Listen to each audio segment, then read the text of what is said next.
जो टॉपिक है अपना इलास्टिक कॉलिजन। इलास्टिक कॉलिजन का मीनिंग मैंने तुम्हें पहले बताया हुआ है। क्या होता है इलास्टिक कॉलिजन का मीनिंग? व्हेन कोलिजन होने से पहले और बाद में काइनेटिक एनर्जी सेम है। is conserved during collision, then the collision is known as elastic collision. समझ में आई बात? कंजर्व्ड का मतलब होता है before collision kinetic energy, after collision kinetic energy का सेम है तो उसे बोलते हैं इलास्टिक कॉलिजन। पूरा ध्यान समझे। दो स्फीयर्स हैं और ये कॉलिजन के बाद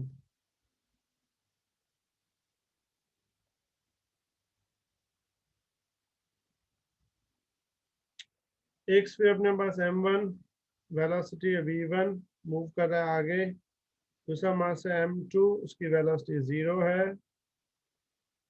आफ्टर कॉलिजन m1 है समझो उसकी वेलोसिटी हो गई v1 डैश और दूसरा m2 है उसकी वेलोसिटी क्या हो गई v2 डैश। ठीक है, अब पूरा ध्यान। As shown in figure,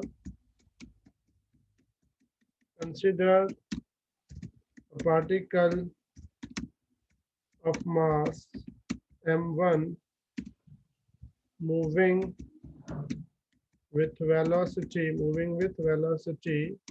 v1 collides elastically with mass with stationary mass m2.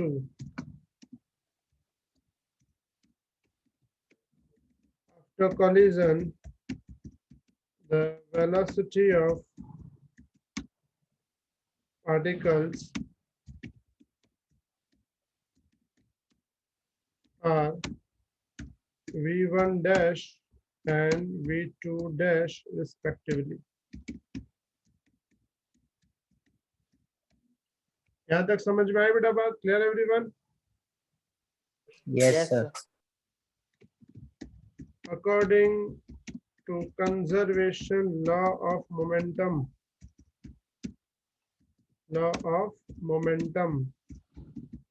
Momentum का कंजर्वेशन लॉ क्या बोलता है? Initial momentum is equal to final momentum. अब इनिशियल तो सिर्फ अकेला था m1 और v1, तो फाइनल कितने हैं? दो हैं, m1 v1 dash plus m2 v2 dash. समझ में आए बेटा बात? Clear everyone? Yes sir. Yes, sir.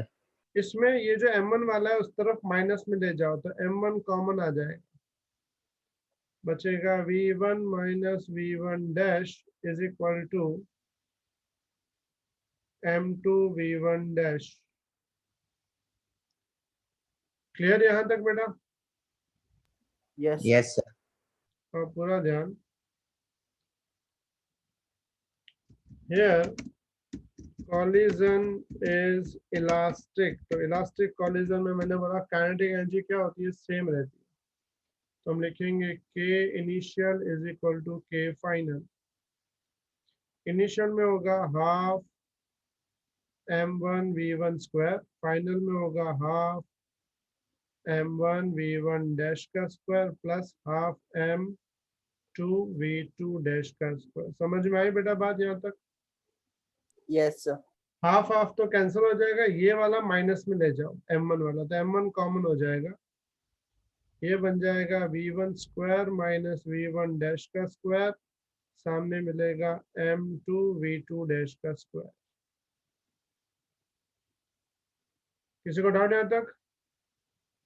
No sir. No, sir. Divide equation 3/1, 3/2, 3 को 2 से डिवाइड, तो 3 इक्वेशन क्या है?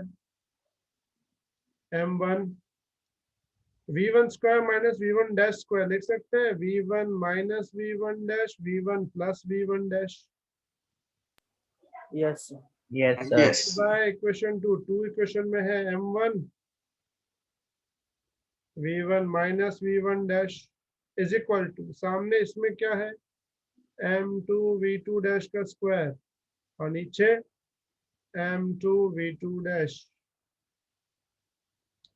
तो ये सब कैंसिल होकर क्या बचेगा, v1 प्लस v1 डैश, सामने मिलेगा सिर्फ v2 डैश। क्लियर बेटा? Yes sir. अच्छा, Yes. यहाँ पे v2 डैश है, ये वाला v2 डैश गड़बड़ ना हो जाए, ठीक है, क्योंकि दूसरी वाला से v2 डैश थी ना। क्या तो कोई doubt? No sir. No, sir. No, sir. का पूरा ध्यान। Put fourth equation in first, fourth को फर्स्ट में पुट कर दो। तो फर्स्ट क्या है, m1 v1 dash plus m2 v2 dash है, v2 डैश की जगह डाल देंगे v1 plus v1 dash. m1 v1 same, m1 v1 dash same, m2 v1 dash. पता चला क्या किया मैंने यहाँ पे? Yes, sir. अब Yes. ये v1 वाला, ये v1 वाला, दोनों v1 को एक साइड, मतलब ये v1 वहां ले जाएंगे तो ये बन जाएगा m1 minus m2 v1 common, और यहाँ पे v1 डैश और v1 डैश कॉमन, तो बचेगा m1 plus m2 v1 dash. v1 dash को बनाएंगे सब्जेक्ट, तो v1 डैश क्या मिलेगा तुम्हें, m1 minus m2 divide by m1 plus m2 into v1। समझ में आई बेटा बात? Clear everyone? Yes, sir. Yes, sir. ये क्या मिल गया हमको, V1 dash. v1 dash V1 हमको मिल गया, ठीक है। अब हमें v2 डैश फाइंड करना है। ये जो लास्ट में v1 डैश मिला ना, क्या करेंगे, put value of v1 dash in fourth equation.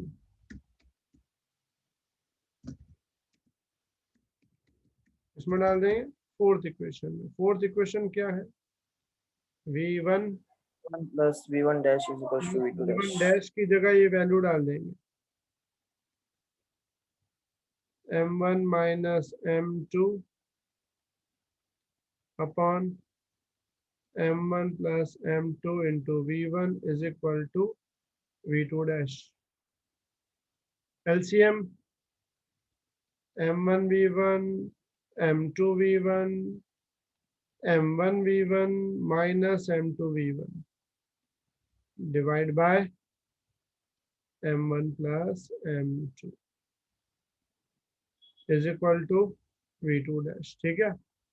m2 v1 cancel हो जाएगा, m1 v1 plus m1 v1 क्या बन जाएगा, 2m1 v1 upon m1 plus m2, ये बन जाएगा तुम्हारा v2 डैश। समझ में आ गया बेटा? Clear everyone?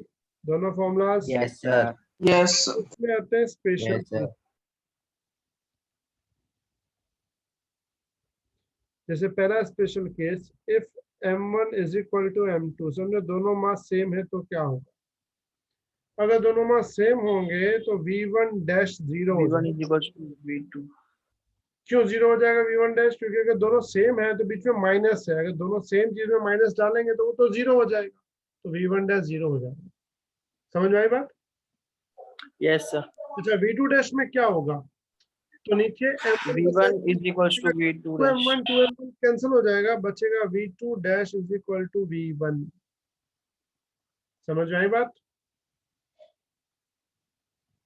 क्लियर है? Yes Yes. Yes, sir sir. मैं कोई नीचे वाला इक्वेशन समझाओ ना एक बार फिर से सुनो। v2 डैश है ना, v2 डैश, इसमें m1 तो m1 ही, m2 की जगह भी m1 डाल दो, तो m1 प्लस m1 हो जाएगा 2m1 2m1 2m1 कैंसिल हो जाएगा, v2 dash is equal to v1 बचेगा। Yes. आई बात समझ बेटा? अरे Yes, V1 sir. V1 dash 0 क्या बेटा? V1 dash 0 कैसे हुआ? ये V1 डैश की फॉर्मूला देखो नीचे लेफ्ट में दिखी, हाँ ओके ओके हाँ समझ इसमें दोनों मास सेम कर देंगे तो बीच में माइनस है, इसलिए वजह से वो 0 हो जाएगा। Everyone clear? ओके ओके किसी को डाउट Yes. अभी भी? No, sir. No, sir. Case. बिल्कुल नहीं. If M2 is much greater than M1, अगर M2 M1 से बहुत बड़ा है तो हमें M1 को M2 के कंपेयर में नेग्लेक्ट करना पड़ेगा। तो उस वक्त V1 डैश क्या होगा? देखो M2 के रिस्पेक्ट में M1 को नेग्लेक्ट कर देंगे तो ऊपर क्या बचेगा? माइनस M2 V1 और नीचे बचेगा सिर्फ M2, क्योंकि हमने M1 को कर दिया नेग्लेक्ट। तो ये क्या बन जाएगा? पता चला ये? Yes, sir. Yes, sir. और V2 डैश में क्या डिफरेंस आएगा? 2M1 V1 सेम, नीचे M2 के रिस्पेक्ट में M1 को नेग्लेक्ट कर देंगे तो सिर्फ M2 बचेगा। आई बात समझ बेटा? Clear everyone? Yes, sir. Sir, V2 dash फिर से बोलो. V2 डैश में देखो नीचे M2 के रिस्पेक्ट में M1 को हमने नेग्लेक्ट कर लिया तो सिर्फ बचेगा 2M1 V1 upon M2। Clear? मतलब हमको M1 को M2 के रिस्पेक्ट में नेग्लेक्ट करना है। समझ में आई बेटा बात? Yes, sir. उल्टा भी कर सकते हो, M2 को नेग्लेक्ट करो M1 के रिस्पेक्ट में। क्लियर? फिर सबको समझ में आ गया बेटा? कोई doubt? No, sir. No, sir. लिख लो फर्स्ट।